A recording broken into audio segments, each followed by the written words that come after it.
ഞാൻ ഈ വിഷയത്തിൽ പറഞ്ഞു കഴിഞ്ഞതാണ്, വളരെ ക്ലാരിറ്റിയിൽ കൃത്യമായിട്ട് പറഞ്ഞതാണ്. അതിൻ്റെ മുകളിൽ ഒരു കമൻസും പറയാൻ എനിക്ക് താല്പര്യമില്ല. ആ പറഞ്ഞതിൻ്റെ മുകളിൽ അഡീഷണലായിട്ട് ചേർക്കാനുമില്ല, പറഞ്ഞതിൽ നിന്ന് വിഡ്രോ ചെയ്യാനുമില്ല. അതുകൊണ്ട് ഞാൻ പറഞ്ഞു കഴിഞ്ഞാണ്. നിങ്ങൾ വന്നിരിക്കുന്നത് വേറെ കാര്യമാണെന്ന് അറിഞ്ഞുകൊണ്ടാണ് ഞാൻ ഇരുന്നത് തന്നെ. ഈ കാര്യത്തിൽ പറയില്ലെന്ന് ഞാനൊന്ന് പറയുകയും ചെയ്തതാണ്. ഞാൻ കൃത്യമായിട്ട് അതിൻ്റെ അഭിപ്രായം പറഞ്ഞു കഴിഞ്ഞു. അത് ഇഷ്ടം പോലെ സ്ക്രോളായിട്ട് പോയി. നിങ്ങളിങ്ങനെ ദിവസവും അവരെ ചോദ്യം ചോദിച്ച് അതിനുശേഷം മന്ത്രിസഭയോ അതിനുശേഷം UDF അതിനുശേഷം ഒന്നും സംഭവിക്കാത്ത സ്ഥിതിക്ക് അതിലൊരു കമൻറ്റ് ആഡ് ചെയ്യേണ്ട യാതൊരു കാര്യമില്ല. കഴിഞ്ഞ ദിവസം താങ്കൾ പറഞ്ഞ ചില പ്രതികരണങ്ങൾ സോഷ്യൽ മീഡിയയിൽ വലിയ തരത്തിൽ ചർച്ചയാവും. അതായത് സർക്കാർ നൽകുന്ന വീടുകളുമായി ബന്ധപ്പെട്ട് കേന്ദ്ര സർക്കാർ ഫണ്ട്, അത് കേന്ദ്ര സർക്കാരിൻ്റെ ലോഗോ പതിക്കുന്നതിൽ തെറ്റില്ല എന്നുള്ള നിലയിൽ താങ്കൾ പറഞ്ഞു. എന്താണ് അതിനെക്കുറിച്ച് പറയാൻ? വളരെ കറക്റ്റാണ് നിങ്ങൾ ഇപ്പോൾ ചോദിച്ചത്. പക്ഷേ മീഡിയകളിൽ വന്നിരിക്കുന്ന വാർത്തകളൊക്കെ മീഡിയകളിൽ നിന്ന് പറയാൻ പാടില്ല. ചില സോഷ്യൽ മീഡിയയിലും ചില മീഡിയയിലും റിപ്പോർട്ടിൽ വന്നിട്ടുണ്ട്, നിങ്ങളെ ഇതിൽ തന്നെ വന്നിട്ടുണ്ട്. ഞാൻ മീഡിയ വണ്ണിൻ്റെ ഒരു ഓൺലൈനിലും അങ്ങനെ ഒരു വാർത്ത കണ്ടു. ഞാൻ പറഞ്ഞ ഒരു ചെറിയ ക്ലിപ്പ് പോലും നിങ്ങൾക്ക് ഇതുമായി ബന്ധപ്പെട്ട് നിങ്ങൾ ചോദിച്ചതിനപ്പുറത്ത് കാണാൻ പറ്റില്ല. നിങ്ങൾ ചോദിച്ചാൽ കറക്റ്റാണ്. ഞാൻ പറഞ്ഞത് എംബ്ലം വെക്കണമെന്നാണ്. എംബ്ലം വെക്കുമെന്നതിൽ തെറ്റില്ല എന്ന്. ഞാൻ രണ്ട് കാര്യങ്ങളോട് ചോദിക്കാം. അതിനുമായി ബന്ധപ്പെട്ട് ഇടതുപക്ഷ ഹാൻഡിലുകളിൽ നിന്ന് വന്നിട്ടുള്ള കമൻസുകളുണ്ട്. കഴിഞ്ഞ 10 വർഷമായിട്ട് കേരളത്തിൽ 5 ലക്ഷം വീട് കൊടുത്തു എന്നുള്ള കണക്കാണ് നിയമസഭയിൽ കൊടുത്തത്. 5 ലക്ഷം. ഈ 5 ലക്ഷം വീടുകളിൽ ഏകദേശം 1,60,000 വീടുകൾ ലൈഫ് മിഷൻ കൊടുത്തിരിക്കുന്നത് PMAYയുടെ വീടുകളാണ്. 1,60,000. അത് അർബൻ മേഖലയിൽ കൊടുത്ത 1,28,000. അതേസമയത്ത് റൂറലിൽ കൊടുത്തിരിക്കുന്നത് 36,000 വീടുകളാണ്. ഈ വീടുകൾക്ക് മുഴുവൻ നിങ്ങൾ മനസ്സിലാക്കേണ്ട ഒരു കാര്യം എന്താ വെച്ചാൽ, ഇത് കൊടുത്തിരിക്കുന്ന PMI വീട് എന്ന് മാത്രമല്ല, ആ വീടുകളിൽ എന്തുണ്ട്? എംപ്ലോയ്ഡ് എന്ന് മാത്രമല്ല, ഇത് കുടുംബശ്രീയുടെ 2004-11-2023 സർക്കുലറാണ്, ഒഫീഷ്യൽ സർക്കുലറാണ്. ഈ സർക്കുലർ പറഞ്ഞിരിക്കുന്നത് എന്താണെന്നറിയോ? നിങ്ങൾക്ക് നിർബന്ധമായും അവിടെ വീടുകളിൽ ഗുണഭോക്താവിൻ്റെ വിവരങ്ങൾ പ്രദർശിപ്പിക്കുന്നുണ്ടെന്ന്. പദ്ധതി പ്രകാരം നിർമ്മിച്ച മുഴുവൻ വീടുകളിലും ഇതേ മാതൃകയിൽ അവസാന ഗഡു നൽകുന്നതിന് മുമ്പ് നൽകുന്ന ലോഗോ, ഗുണഭോക്താവിൻ്റെ വിവരങ്ങൾ എന്നിവ പ്രദർശിപ്പിക്കേണ്ടതാണ്. 2023 ഞങ്ങളല്ലല്ലോ ഉള്ളത്. രണ്ടാമത് ഈ പറഞ്ഞ ലോഗോ എന്ന് പറയുന്നത് ഇതാണ് ലോഗോ. ഈ ലോഗോയുടെ പുറത്ത് ഏതെങ്കിലും ഒരു പ്രധാനമന്ത്രിയുടെയോ ഏതെങ്കിലും ഒരു മുഖ്യമന്ത്രിയുടെയോ ഫോട്ടോ ഇതിനകത്ത് നിങ്ങൾക്ക് കാണിച്ചു തരാൻ പറ്റുമെങ്കിൽ നിങ്ങൾ പറയണേ ചെയ്യും. ഇതുവരെ പ്രദർശിപ്പിച്ചതിൽ 1,00,000 ചില്ലാനം വീടുകൾ സർക്കാർ വെച്ചു. സർക്കാർ എന്തുകൊണ്ടാണ് ഈ PMAY കരാറിൽ നിന്ന് പുറകോട്ട് പോയത്? വളരെ കൃത്യമാണ്. പുറകോട്ട് പോകാനുള്ള കാരണം എന്താണെന്ന് വെച്ചാൽ, സർക്കാരിന് സ്റ്റേറ്റ് വിഹിതം കൊടുക്കാനുള്ള പൈസ ഉണ്ടായിരുന്നില്ല. സ്റ്റേറ്റ് വിഹിതം കൊടുക്കാൻ കയ്യിൽ പൈസ ഇല്ലാത്തതുകൊണ്ട് ഒരു ആദർശം കെട്ടിച്ചമച്ച് അത് പ്രധാനമന്ത്രിയുടെ ഇത് വെക്കാൻ പറ്റില്ല എന്നൊക്കെ പറഞ്ഞ് ശുദ്ധ കളവ് പറഞ്ഞ് ഒരു കപട ആദർശ വേഷം കെട്ടി എന്നല്ലാതെ ഇതിനകത്ത് പ്രധാനമന്ത്രിയുടെ ഫോട്ടോ ഇല്ല. ഞങ്ങൾ ഒപ്പുവെക്കാൻ പോകുന്ന കരാറിലുമില്ല.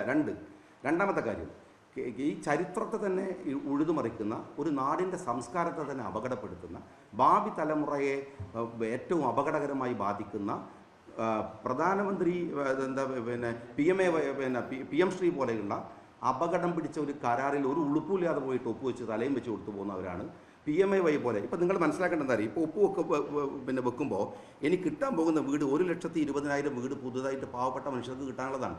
ആ പാവപ്പെട്ട മനുഷ്യർക്ക് കിട്ടാനുള്ള വീടിന് ഒരു എംബ്ലത്തിൻ്റെ പേര് പറഞ്ഞു, പ്രധാനമന്ത്രിയുടെ ഫോട്ടോ ഇല്ല. ഇനി ഞാൻ ചോദിക്കട്ടെ, പദ്ധതികളുടെ പേര് EMS ഭവന പദ്ധതി ആരാ ആസൂത്രണം ചെയ്തത്? ഇത് ഈ പറയുന്നതിൽ പ്രധാനമന്ത്രി EMS ഭവന പദ്ധതി ഇതിനകത്ത് നരേന്ദ്രമോദിന്നോ അതല്ലെങ്കിൽ വേറെ എന്തെങ്കിലും പ്രധാനമന്ത്രിയുടെ പേര് പോലും ഇല്ല. ഈ പദ്ധതിയുടെ പേര് പ്രധാനമന്ത്രി ആവാസ് യോജന എന്നാണ്. അതിനപ്പുറത്ത് വേറൊരാളുടെ ഫോട്ടോ ഇല്ല. എന്നാൽ EMS ഭവന പദ്ധതി കേരളത്തിൽ ഡിസൈൻ ചെയ്ത ഒരു ഇടതുപക്ഷമാണ് ഈ കരാറിൽ നിന്ന് പുറകോട്ട് പോയത്. ഈ കളവ് പ്രചരിപ്പിക്കുക എന്ന് പറയുന്നത് ഒരു ഉളുപ്പുമില്ലാതെ പറയാത്തൊരു വാക്കെടുക്കുക, എന്നിട്ട് ആ വാക്കിൻ്റെ പേരിൽ 2-3 ദിവസം ചർച്ച ചെയ്യുക, എന്നിട്ട് ആരുടേതായാലും, ഞാൻ വലിയ സംഭവമൊന്നുമല്ല, എനിക്കും എൻ്റെതായ ടൈം അതിൻ്റെ വാല്യൂ ഒക്കെ ഉണ്ട്, എൻ്റെ സമയം മെനക്കെടുത്തി വീണ്ടും ഒരു വിശദീകരണം വാങ്ങുക, അതിൻ്റെ പേരിൽ വേറൊരു സ്റ്റോറി കുക്ക് ചെയ്യുക. ഇതെന്ത് തരം ഏർപ്പാടാണ്? ഞാൻ ഒരു മുഖ്യധാര മീഡിയകളെക്കുറിച്ചും പറയുന്നില്ല. പക്ഷേ എന്നാൽ ചിലർ ഇപ്പോഴും കേരളം കണ്ടത്തിൽ ഏറ്റവും വൃത്തികെട്ട മാനിപ്പുലേറ്റർ ആയിട്ടുള്ള നികേഷിൻ്റെ പ്രേതം ഇറങ്ങി പോകാത്തതിൻ്റെ കുഴപ്പമാണോ റിപ്പോർട്ടർ ടിവിക്കുന്നത് എനിക്കറിയില്ല. അല്ലെങ്കിൽ ഇങ്ങനെ ഒരു വാർത്ത ഞാൻ പറയാത്ത ഒരു വാർത്ത എന്നിട്ട് നിങ്ങൾ അതിൽ കൊടുത്തത് ഇപ്പോൾ നിങ്ങൾ ചോദിച്ചാൽ വളരെ കറക്റ്റാണ്, എനിക്കതിൽ ആക്ഷേപമില്ല.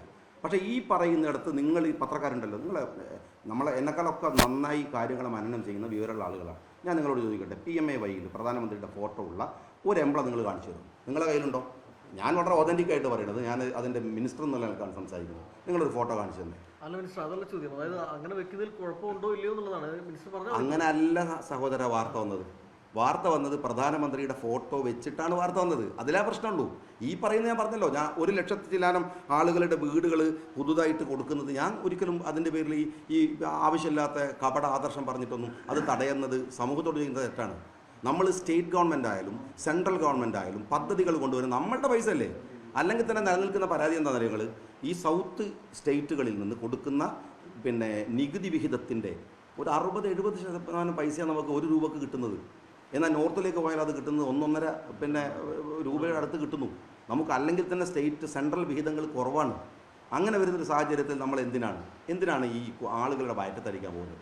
സ്റ്റേറ്റിന് അതിൻ്റെ വിഹിതം വെക്കണം. ഇത് നിങ്ങൾ വിചാരിക്കണ മാതിരി ഈ പദ്ധതിയുടെ ഭാഗമായിട്ട് മുഴുവൻ പൈസ ഒന്നും സെൻട്രൽ ഗവൺമെൻറ് തരുന്നില്ല. ഞാനിന്ന് സെൻട്രലിൽ പ്രിപ്പയർ ചെയ്ത സ്പീച്ചിൽ പോലും ഞാൻ പറയുന്നുണ്ട് 7 ലക്ഷത്തിൽ ചില്ലാനം ഒരു സാധാ വീടുണ്ടാക്കാൻ വേണം. നമുക്ക് 4 ലക്ഷത്തിൽ രൂപയെ കൊടുക്കാൻ പറ്റുന്നുള്ളൂ. ഇത്തരം ക്രൈസിസുകൾ നിൽക്കുന്ന സമയത്ത് നമ്മൾ അനാവശ്യമായ വിവാദങ്ങൾ ഉണ്ടാക്കിയിട്ട് പാവങ്ങൾക്ക് കിട്ടുന്ന വീട് കളയാൻ നിങ്ങൾ അതിന് കൂട്ടു നിൽക്കരുതെന്നാണ് എൻ്റെ റിക്വസ്റ്റ്. ഷാജി പറഞ്ഞ PMA പദ്ധതി നടപ്പിലാക്കുകയാണെങ്കിൽ അത് നിബന്ധനയാണ് എംബ്ലം വെക്കുന്നത്. ആ നിബന്ധനയിൽ പ്രധാനമന്ത്രിയുടെ ഫോട്ടോ ഇല്ല. ഇപ്പോൾ ഇടത് സർക്കാർ പറയുന്നത് ആ എംബ്ലം വെക്കുന്ന ഒഴിവാക്കാൻ വേണ്ടിയിട്ടാണ് പദ്ധതി പിന്മാറിയത്. അല്ല, അങ്ങനെയല്ല പറയുന്നത്. ഫോട്ടോ വെക്കില്ല എന്ന് പറഞ്ഞു. അങ്ങനെ സാധാരണ വസ്തുത ഇല്ല ഇതിനകത്ത്. ഫോട്ടോ ഞാൻ ബഹുമാനപ്പെട്ട പ്രതിപക്ഷ നേതാവിൻ്റെ ഒരു സ്റ്റേറ്റ്മെൻറ്റ് ഞാൻ നല്ല നോക്കി ചെക്ക് ചെയ്തു. അതിനകത്ത് അങ്ങനെ ഒരാളുടെ ഫോട്ടോ വെച്ച് ആരുടെയും അഭിമാനം കളയേണ്ടെന്നാണ്. അങ്ങനെ കളയേണ്ട കാര്യമില്ല, സത്യമാണ്. അദ്ദേഹം പറയുന്നത് കറക്റ്റാണ്. പക്ഷേ ഫോട്ടോ ഇല്ല.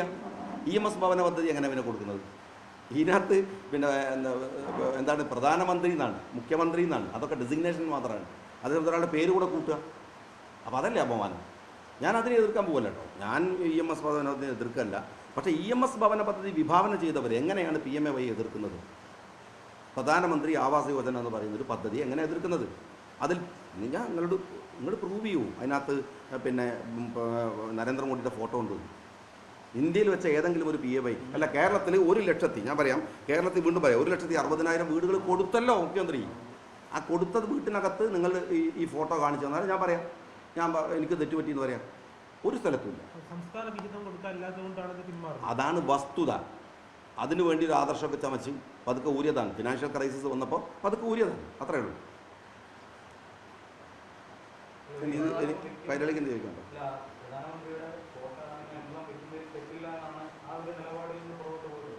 ആ നിലപാട് ആരെടുത്തത്? ആരാണ് അങ്ങനെ എംബ്ലം വെക്കുന്ന നിലപാടെടുത്തത്? നിങ്ങളാണോ? ഞാനെടുത്തിട്ടില്ല. എൻ്റെ പറഞ്ഞ പ്രസ്താവന നിങ്ങൾ നേരത്തെ വന്നില്ല. എൻ്റെ പ്രസ്താവന ഒന്ന് റിപ്പീറ്റ് ചെയ്തിട്ടോ? നിങ്ങൾ ഒന്ന് റിപ്പീറ്റ് ചെയ്യ് പ്ലീസ്. ഇവിടെ നേരത്തെ റിപ്പീറ്റ് ചെയ്തു കറക്റ്റായിട്ട്. നിങ്ങളൊന്ന് പറഞ്ഞേ. അങ്ങനെ അല്ലേ? വളരെ കറക്റ്റാണ്. എംബ്ലം വെക്കുന്നത് തെറ്റില്ല എന്നുള്ളത് നിങ്ങൾ പ്രധാനമന്ത്രിയുടെ ഫോട്ടോ വെക്കുന്ന മതി. മിസ്റ്റർ, ആ എംബ്ലത്തിനകത്ത് പ്രധാനമന്ത്രിയുടെ ഫോട്ടോ ഉണ്ടോ? നിങ്ങൾ കാണിച്ചു തന്നെ. നിങ്ങൾ ഇതങ്ങ് നമുക്ക് നോക്കിയിട്ട് പോകാമല്ലോ. ഏതായാലും ബാക്കിയുള്ളവർ പോയാലും നമുക്ക് സംസാരിക്കാമല്ലോ. നിങ്ങളിത് ഈ എംബ്ലത്തിൻ്റെ പുറത്ത്, ഇത് ഞാനതിൻ്റെ മിനിസ്റ്ററാണ്. ഈ എംബ്ലത്തിൻ്റെ പുറത്ത് ഇതിങ്ങനെ നോക്കിയാൽ ആരെയും കാണുന്നുണ്ടോ? ഏതെങ്കിലും പ്രധാനമന്ത്രി മുഖ്യമന്ത്രിനെ തോന്നുന്നുണ്ടോ? ഇത് തുടരുന്നല്ല. 1,60,000 നിങ്ങൾ കൈരളിയുടെ സർക്കാർ കൊടുത്തു കഴിഞ്ഞാണോ? ഉണ്ട്, ഉറപ്പുണ്ട്. ആർക്ക് നിങ്ങൾക്ക് നിങ്ങൾ അറിയില്ലെങ്കിൽ നാട്ടുകാർക്ക് അറിയാമല്ലോ. സർക്കാർ കഴിഞ്ഞ 10 കൊല്ലത്തെ സർക്കാർ സ്പോൺസർമാരാണ് കൈരളി. നിങ്ങൾ സർക്കാരിൻ്റെ ചെലവിൽ ജീവിക്കുന്ന ഞങ്ങൾ ആരോപണം ഉന്നയിക്കുന്നു. നിങ്ങൾ പറഞ്ഞോളൂ, എന്താ പ്രശ്നം? ഇടതുപക്ഷ സർക്കാരിൻ്റെ CPMൻ്റെ ഔദ്യോഗിക ചാനലാണ് കൈരളി. ഞങ്ങൾ കാണുന്ന അങ്ങനെ തന്നെയാണ്. വേറെ ആര് ചോദിക്കുന്ന പോലെയല്ല ഞാൻ പറയുന്നത്. ഞങ്ങൾക്കുണ്ടോ? ഏതെയുണ്ടോ ചോദിക്കാം. ഞങ്ങൾക്ക് ഏതെയുണ്ടോ? ഉണ്ടെങ്കിൽ പറഞ്ഞു. വീലേതെങ്കിലും ചാനൽ നമ്മളതുണ്ടോ? വഴി ഇല്ലല്ലോ. അപ്പോൾ ഞങ്ങൾ ഇല്ലാത്ത കൈരളിയല്ല. പാർട്ടിയൊക്കെ നല്ലത്, എല്ലാവർക്കും പറയും, കൃത്യമായ രാഷ്ട്രീയമാണ്. പക്ഷെ നുണ പറയരുത്. നുണ. ഞാൻ പ്രധാനമന്ത്രിയുടെ ഫോട്ടോ വെക്കുന്ന എംബ്ലം എന്ന് പറഞ്ഞിട്ടില്ല മിസ്റ്റർ. പറയാതെ നിങ്ങൾ എന്നെ കൊടുക്കുക. നിങ്ങൾക്ക് കൊടുക്കുക, കൈരളിക്ക് പിന്നെ കൊടുക്കാം. അതുകൊണ്ട് ഞാൻ കൊടുക്കും.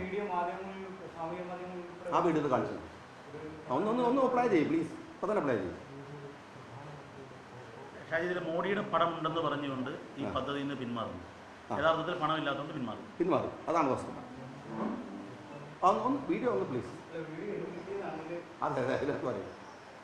അതിന് പ്രധാനമന്ത്രി ഉണ്ടാവും. ഞാൻ കണ്ട വീഡിയോ അത് ഇദ്ദേഹം ചോദിച്ചു. റിപ്പോർട്ടറിൻ്റെ ചാനൽ ലേഖകൻ എന്നോട് ചോദിച്ചു ഇതേ ചോദ്യം. അതിനെ ഉത്തരം പറഞ്ഞു. പ്രധാനമന്ത്രി സുഹൃത്ത് ഞങ്ങളുടെ ലെട്ട പറയണല്ലോ. എനിക്കില്ല. ഞാൻ അങ്ങനെ ഒരു വാക്ക് പ്രയോഗിച്ചിട്ടില്ല. ആ വാക്ക് ഞാൻ പ്രയോഗിക്കുകയില്ല. കാരണം എന്താണെന്ന് വെച്ചാൽ നിങ്ങൾക്കുള്ളതുപോലെ തന്നെ അത്തരമൊരു രാഷ്ട്രീയ സമീപനം എനിക്കുണ്ട്. വ്യത്യസ്തമായിരിക്കാം, നിങ്ങൾ പറഞ്ഞ് ഞാൻ പറഞ്ഞ വ്യത്യാസം ഉണ്ടാവും. പക്ഷേ എനിക്ക് ആ രാഷ്ട്രീയ സമീപനമുണ്ട്. അതെല്ലായിടത്തോളം ഞാൻ പ്രധാനമന്ത്രിയുടെ ഫോട്ടോ വെക്കുന്ന പ്രശ്നമല്ല. ഒരു മനുഷ്യൻ്റെ ആത്മാഭിമാനത്തെ ഇല്ലാതാക്കും. അങ്ങനെയാണ് EMS പദ്ധതി എൻ്റെ പേര്, എൻ്റെ അഭിപ്രായം. EMS ഭവന പദ്ധതി എന്ന് പറഞ്ഞിട്ട് ആ ഒരു മനുഷ്യൻ അതിൻ്റെ EMSൻ്റെ പേരിൽ EMS ഒരു രാഷ്ട്രീയ നേതാവാണ്. അദ്ദേഹത്തിൻ്റെ പേരിൽ ഈ നാട്ടിൽ അർഹതപ്പെട്ട ഒരാൾ വീട് വാങ്ങുമ്പോൾ അയാൾ ജീവിതകാലം മുഴുവൻ EMSൻ്റെ പേരും വെച്ച് ആ വീട്ടിൽ കിടന്നുറങ്ങാന്ന് പറയുന്നത് മോശമാണെന്നുള്ള അഭിപ്രായക്കാരനാണ് ഞാൻ. അതുപോലെ തന്നെയാണ് അതേസമയത്ത് മുൻ മുഖ്യമന്ത്രി പറഞ്ഞാൽ കൊടുക്കാം, പ്രധാനമന്ത്രി എന്ന് പറഞ്ഞാൽ കൊടുക്കാം. പക്ഷേ പ്രധാനമന്ത്രിയുടെയോ മുഖ്യമന്ത്രി ബഹുമാനപ്പെട്ട VD സതീശൻ്റെയോ അതല്ലെങ്കിൽ ബഹുമാനപ്പെട്ട പ്രതിപക്ഷ നേതാവ് പിണറായി വിജയൻ്റെയോ ഫോട്ടോ വെച്ചിട്ടല്ല ഒരു വീടും കൊടുക്കേണ്ടതെന്നുള്ളതാണ് ഞാൻ നിൽക്കുന്നത്. അതിൽ പിന്നെ മുഖ്യമന്ത്രി പറഞ്ഞ അഭിപ്രായത്തോട് ഞാൻ പഴയ മുഖ്യമന്ത്രി പറഞ്ഞ ഇപ്പോഴത്തെ പ്രതിപക്ഷ നേതാവ് പറഞ്ഞ അഭിപ്രായത്തോട് യോജിക്കുന്നു. പക്ഷേ ഒറ്റ കാര്യമുള്ളൂ, അദ്ദേഹം അത് പറഞ്ഞത് അടിസ്ഥാനരഹിതമാണ്. കാരണം ഈ പദ്ധതിയിൽ എവിടെയും 1,00,000 ഞങ്ങളോട് പറയാം, നിങ്ങൾ എന്നോട് തർക്കിക്കാൻ നിൽക്കണ്ട, 1,60,62,000 വീടുകൾ കൊടുത്തു. ആ വീടുകൾ നിങ്ങൾക്ക് കാണണമെങ്കിൽ നിങ്ങൾ കുടുംബശ്രീയുടെ പിന്നെ സൈറ്റിൽ ഒന്ന് കയറി നോക്കിയാൽ മതി. നിങ്ങൾ പിന്നെ ഇതിന് ലൈഫ് മിഷൻ്റെ സൈറ്റിൽ കയറിയാൽ നിങ്ങൾക്ക് പ്രത്യേകിച്ച് കാണാം. അർബൻ ഏരിയകളിൽ ഇത്ര കൊടുത്തു, പിന്നെ 36,000, പിന്നെ 1,28,000 അർബൻ ഏരിയയിലും റൂറൽ ഏരിയയിലും 36,000 വീടും കൊടുത്തു എന്ന് സൈറ്റിലുണ്ട്. ഞാൻ പറയുന്നതല്ല, ആ സൈറ്റ് മെയിൻറ്റെയിൻ ചെയ്ത് കഴിഞ്ഞ സർക്കാരാണ്.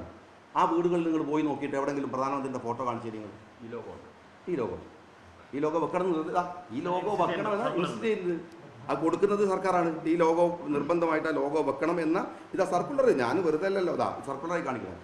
ഈ സർക്കുലറിൽ പറയുന്നത് നിർബന്ധമായി ലോഗോ വെക്കണം എന്നാണ്. പിന്നെ എൻ്റെ പേരിൽ ഉള്ളത് പറയാമെന്ന് പൊതുവേ നമ്മൾ പിന്നെ ഞാൻ നാളെ പറഞ്ഞു, നിങ്ങൾക്ക് പിന്നെ മദ്യത്തിൻ്റെ വീര്യം കുറഞ്ഞ എല്ലാ പ്രശ്നം, എൻ്റെ വീര്യം കുറഞ്ഞു പോയതാണ്. അല്ലാതെ അതല്ല.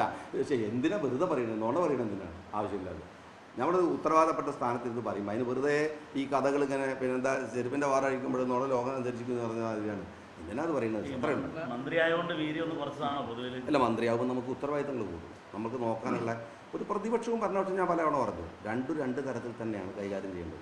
അത് ജനാധിപത്യത്തിൻ്റെ ഒരു സൗന്ദര്യമാണ്. ഒരാൾ പിന്നെ ഭരണത്തിലെത്തുമ്പോൾ നമ്മുടെ മുമ്പിൽ വരുന്ന ഇഷ്യൂസുകൾ നമ്മൾ എങ്ങനെ പരിഹരിക്കാൻ പറ്റും നോക്കുന്നല്ലാതെ അപ്പോഴും നമ്മൾ വർത്തമാനം പറഞ്ഞ് നടക്കലല്ല നമ്മളുടെ പണി. ഞാൻ LSD വകുപ്പ് നിങ്ങൾക്ക് അറിയാം, കേന്ദ്രത്തിൽ തന്നെ 3 മന്ത്രിമാരാണ് ഇരുന്നത്.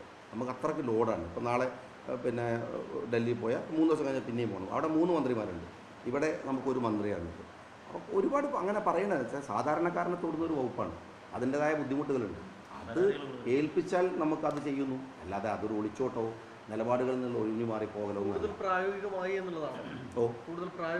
എന്നുള്ളതാണ്. അല്ല, കൂടുതൽ ഉത്തരവാദിത്വം നമ്മൾ കാണിക്കേണ്ട ഉത്തരവാദിത്വം നമ്മൾ ഏൽപ്പിച്ചു എന്നുള്ളതാണ്. സത്യപ്രതിജ്ഞ ചെയ്തിട്ടല്ല നമ്മൾ ഉത്തരവാദിത്വം ഏൽക്കുന്നത്. ആ റെസ്പോൺസിബിലിറ്റി നിർവഹിക്കാൻ ശ്രമിക്കുന്നു. എത്രത്തോളം കഴിയുന്നുള്ളതൊക്കെ നാളെ പറയേണ്ടതാണ്. ശ്രമിക്കുന്നു. പൊതുവിൽ ഈ കേന്ദ്രം വീതം തരുന്നില്ല എന്നുള്ളതൊക്കെ പഴയ കഥയാണ്, വസ്തുതയാണ്. പക്ഷേ കേന്ദ്രവുമായിട്ടൊരു ഉടക്കിലേക്ക് പോകേണ്ടതില്ല എന്നുള്ളതാണ് പൊതുവിലുള്ള ഒരു നിലപാട്. അതായത് ഒരു സഹവർത്തിത്വത്തിൽ പോവുക, എന്നിട്ട് ആനുകൂല്യങ്ങൾ നേടിയെടുക്കുക, അതല്ലാതെ പ്രതിഷേധവും അങ്ങനെയല്ല. നിലപാടുകളിൽ വിട്ടുവീഴ്ചയില്ലാതെ നമ്മൾക്ക് സാധാരണക്കാരായ ജനങ്ങൾക്ക് കിട്ടേണ്ടുന്ന ആനുകൂല്യങ്ങൾ അനാവശ്യമായ തർക്ക വിതർക്കങ്ങളിൽ നഷ്ടപ്പെടുത്തേണ്ടതില്ല എന്ന നിലപാട്. അതെന്തുകൊണ്ടെന്ന് വെച്ചാൽ കേന്ദ്രത്തിൽ നിന്ന് കിട്ടുന്ന പൈസയോ കേരളത്തിൽ നിന്ന് കിട്ടുന്ന പൈസയോ ഏതെങ്കിലും മുഖ്യമന്ത്രിയുടെയോ പ്രധാനമന്ത്രിയുടെയോ വീട്ടിലെ പൈസ അല്ല, നിങ്ങളുടെയും എൻ്റെയും നികുതിപ്പണമാണ്. ആ നികുതിപ്പണം എത്രമാത്രം ജനങ്ങളിലേക്ക് സർക്കുലേറ്റ് ചെയ്യാൻ പറ്റും, എത്തിച്ചു കൊടുക്കാൻ പറ്റും എന്നുള്ളതാണ് നമ്മൾ ഇതിനിടയിൽ നിൽക്കുന്ന മന്ത്രിമാരായാലും MLA-മാരായാലും മുഖ്യമന്ത്രി ആയാലും ഒക്കെ നമ്മളുടെ ഡ്യൂട്ടി എന്ന് പറയുന്നത്. ഒരു ഫെഡറൽ സ്റ്റേറ്റിനകത്ത് സെൻട്രൽ ഗവൺമെൻറ്റിൽ നിന്ന് കിട്ടുന്ന വിഹിതത്തെ കൃത്യമായി കൊണ്ടുവന്ന് കേരളത്തിലെ ആളുകൾക്ക് വിതരണം ചെയ്യേണ്ട ബാധ്യത. ഇപ്പോൾ കഴിഞ്ഞ ഇടതുപക്ഷ സർക്കാർ പോലും ഏതെല്ലാം കാര്യങ്ങളിൽ എന്തെല്ലാം കേന്ദ്രപദ്ധതി. ഇപ്പോൾ നമ്മൾ ഏറ്റവും കൂടുതൽ വിമർശിക്കുന്ന പ്രതിപക്ഷത്തെ നേതാവ് എന്ന് പറയുന്നത് രാഹുൽ ഗാന്ധി ഏറ്റവും കൂടുതൽ വിമർശിക്കുന്ന അദാനിയുടെ പോർട്ട് നമ്മൾ എതിർക്കാൻ പോയോ? കാരണം അത് കേരളത്തിൻ്റെ വികസനത്തിന് ഉപകാരപ്രദമാക്കാവുന്ന ഒന്നാണ്. അതുകൊണ്ട് തന്നെയാണ് ആ പോർട്ടിൻ്റെ കാര്യത്തിൽ. അപ്പോൾ പല കാര്യങ്ങളിലും നമുക്ക് ജനങ്ങൾക്ക് കിട്ടേണ്ടുന്ന ആനുകൂല്യങ്ങളെ നമ്മളുടെ ഏതെങ്കിലും തരത്തിലുള്ള പിന്നെ പ്രശ്നങ്ങളുടെയോ അനാവശ്യമായിട്ടുള്ള വിവാദങ്ങളുടെയോ പേരിൽ നഷ്ടപ്പെടുത്തരുത്. എന്നാൽ ആദർശപരമായ വിട്ടുവീഴ്ചകൾ അതിലൊന്നും പാടില്ല എന്നതുമാണ് ഞങ്ങൾ എടുക്കുന്ന സ്റ്റാൻഡ്. വിട്ടുവീഴ്ചയില്ല എന്ന് പറയുന്നു, അതേസമയം തന്നെ കൂടുതൽ ഉത്തരവാദിത്തമുള്ള ആളായി പ്രായോഗികവാദിയായിട്ട് മാറുകയും ചെയ്തെന്ന് പറയുമ്പോൾ അതിന് ഒരു നിലപാടില്ലായ്മ ഇല്ലേ? ശരിക്കും ഇല്ല, അതിനാണ് നിലപാടുള്ളത്. അതാണ് യഥാർത്ഥ നിലപാട്. നമ്മളുടെ ഉത്തരവാദിത്തങ്ങൾക്ക് അകത്ത് നിന്നുകൊണ്ട് നമ്മൾ വളരെ കൃത്യമായിട്ട് നമ്മളുടെ എന്തായാലും നമ്മൾ പറഞ്ഞുകൊണ്ടിരുന്ന നിലപാട്, ആ നിലപാട് കുറച്ചുകൂടെ പ്രാക്ടിക്കലായിട്ട് പറയാൻ പറ്റുന്നതാണ്. പറച്ചിൽ നിർത്തുക, ചെയ്യാൻ പറ്റുന്നുള്ള പറഞ്ഞുകൊണ്ടേ ഇരിക്കേണ്ട സമയം കഴിഞ്ഞു, ചെയ്യേണ്ട സമയമാണ്. ആളുകൾ ജനങ്ങൾ ഞാനിങ്ങനെ ഒരു 10 വർഷം പറഞ്ഞുകൊണ്ടിരുന്നപ്പോൾ ജനങ്ങൾ പറഞ്ഞു നിർത്ത്, ഇനി നീ പണിയെടുക്ക് എന്ന് പറഞ്ഞു. ആ പണി നമ്മളെ ഏൽപ്പിക്കാൻ. അപ്പം പറഞ്ഞുകൊണ്ടിരുന്ന ഒരു കാലത്തിൽ നിന്ന് മാറണതാണ്.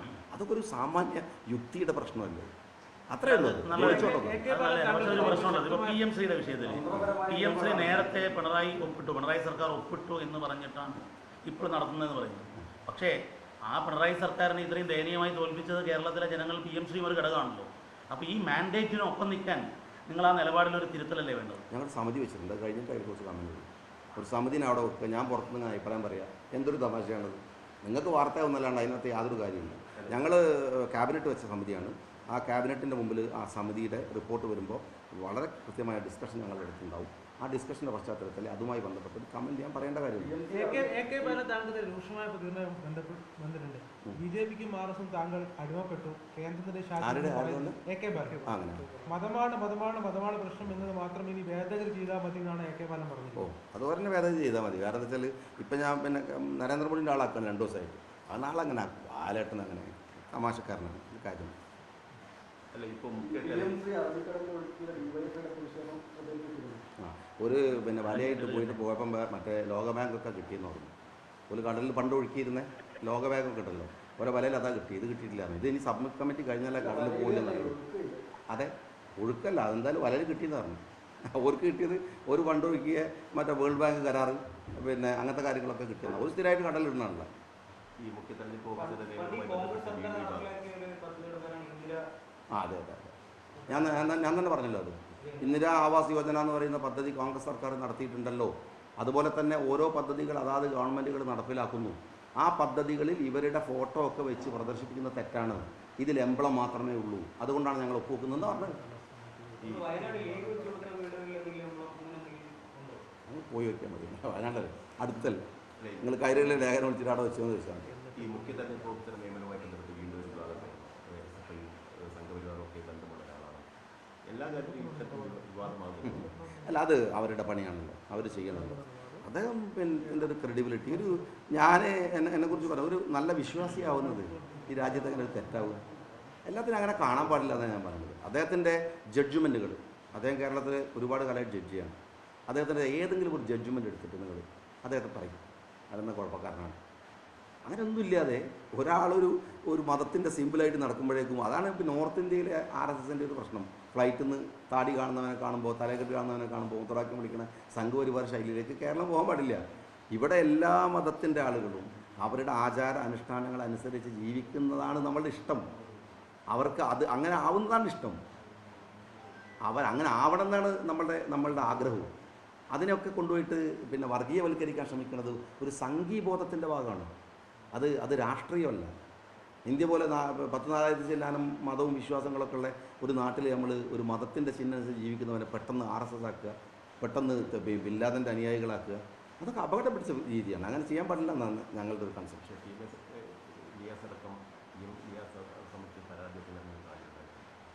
നിയാസിൻ്റെ പരാതി എനിക്ക് കിട്ടില്ല. നിയാസുമായിട്ട് നല്ല സംസാരിച്ചതാണ്. നിയാസ് അങ്ങനെ ഒരു പരാതി പറഞ്ഞായിട്ട് എനിക്കറിയാം. പരാതി ഒന്നും ഈ വിഷയത്തിൽ കൊടുത്തിട്ടില്ല. കാരണം എന്താ വെച്ചാൽ ഞങ്ങൾ ഈ പിന്നെ പ്രൊഫൈൽ പരിശോധിക്കുകയും സ്വാഭാവികമായിട്ട് എൻ്റെ വകുപ്പാണ് അതിന് പിന്നെ തെരഞ്ഞെടുപ്പ് കമ്മീഷനെ നിയോഗിക്കേണ്ട ചുമതലയുള്ള വകുപ്പ്. ഞങ്ങൾ അദ്ദേഹത്തിൻ്റെ പിന്നെ ഓൾ വെയർബോട്ട്സ് ചെക്ക് ചെയ്തതാണ്. പിന്നെ അദ്ദേഹത്തിൻ്റെ ഈ പറഞ്ഞ പോലെ അതുകൊണ്ടാണ് ജഡ്ജ്മെൻ്റ് അടക്കം ചെക്ക് ചെയ്തതാണ്. പിന്നെ ഒരാൾ വിശ്വാസിയാവുന്നത് ഒരു അപകടമാണെന്ന് ഞങ്ങൾ വിചാരിക്കാത്തടത്തോളം കാലം അദ്ദേഹത്തെ അങ്ങനെ കണ്ടിട്ടില്ല. അദ്ദേഹം എഫിഷ്യൻ്റ് ആയിട്ടുള്ള എൻ്റെ വകുപ്പ് എടുക്കുന്നത് ഗവർണർക്ക് അദ്ദേഹത്തിന് എന്തായാലും റൂള് പറഞ്ഞേ. നിങ്ങൾ അതിനെക്കുറിച്ച് എന്തെങ്കിലും കുഴപ്പമുണ്ടെങ്കിൽ എന്നെ പറഞ്ഞു. എൻ്റെ ഡിപ്പാർട്ട്മെൻറ്റ് ഞാൻ കൊടുത്ത പ്രൊഫൈൽ ക്യാബിനറ്റ് അംഗീകരിക്കുകയാണ്. അതിന് മുഖ്യമന്ത്രിക്ക് പോലും നിങ്ങൾ അതിന് കുറ്റം പറയണ്ട. അതിപ്പോൾ ഞാനാണ് ചെയ്തെങ്കിൽ AK ബാലൻ പറഞ്ഞ പോലെ ഇതൊന്ന് മാറ്റി പറഞ്ഞാൽ മതി. മതമാണ് പ്രശ്നം പറഞ്ഞല്ലോ, ഇനിയിപ്പോൾ ഇനി കുറച്ച് കാലത്തേക്ക് ഞാൻ സംഖ്യ ആയിക്കോട്ടെ, അങ്ങനെ ആക്കിയാൽ മതി. അത്രേ ഉള്ളൂ. അതിൽ ഉത്തരവാദിത്തം എനിക്കാണ്. അത് ഒരു ഗവർണറും ഒരു മുഖ്യമന്ത്രി അതിനകത്ത് ആ പ്രൊഫൈൽ മുഴുവൻ ചെക്ക് ചെയ്ത് അദ്ദേഹത്തിൻ്റെ ഓൾ വെയർബോട്ട്സ് എടുത്ത് അദ്ദേഹം അതിന് യോഗ്യനാണ് എന്ന ബോധ്യത്തിൻ്റെ അടിസ്ഥാനത്തിൽ തന്നെയാണ് അദ്ദേഹത്തെ പിന്നെ കമ്മീഷണറാക്കി വെച്ചിരിക്കുന്നത്.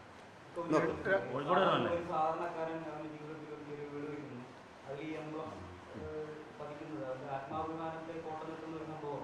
അത് തെറ്റാണെന്നുള്ളതാണ് ഇടത് സർക്കാരിന്റെ മുന്നിൽ LDF സർക്കാർ നേരത്തെ എടുത്ത നിലപാട്. അപ്പൊ ആ നിലപാടിൽ നിന്നും അടുത്ത വരുന്ന സർക്കാരിന് മാറ്റം ഉണ്ടോ എന്നുള്ളതാണ്. അങ്ങനെയല്ല മുഖ്യമന്ത്രി പറഞ്ഞത്. നരേന്ദ്രമോദിയുടെ ഫോട്ടോ വെച്ച്, ഒരു പ്രധാനമന്ത്രിയുടെ ഫോട്ടോ വെച്ച് തന്നെ പ്രസംഗിച്ചു. പ്രസംഗം കഴിയുന്നു അങ്ങനെ പ്രസംഗിച്ചു. എംബ്ലം എന്ന് പറഞ്ഞിട്ടില്ല. എംബ്ലം ഈ പിന്നെ EMS ഭവന പദ്ധതിക്ക് ഡിസൈൻ ചെയ്തിരുന്നു. പിന്നെ അങ്ങനെയാണെങ്കിൽ ഈ ആളുകളുടെ ആത്മാഭിമാനം 1,60,000 വീട് കൊടുക്കുന്നവരെ എന്തായിരുന്നു മുഖ്യമന്ത്രിക്ക് ഓർമ്മയില്ലായിരുന്നു? കൊടുത്തില്ലേ?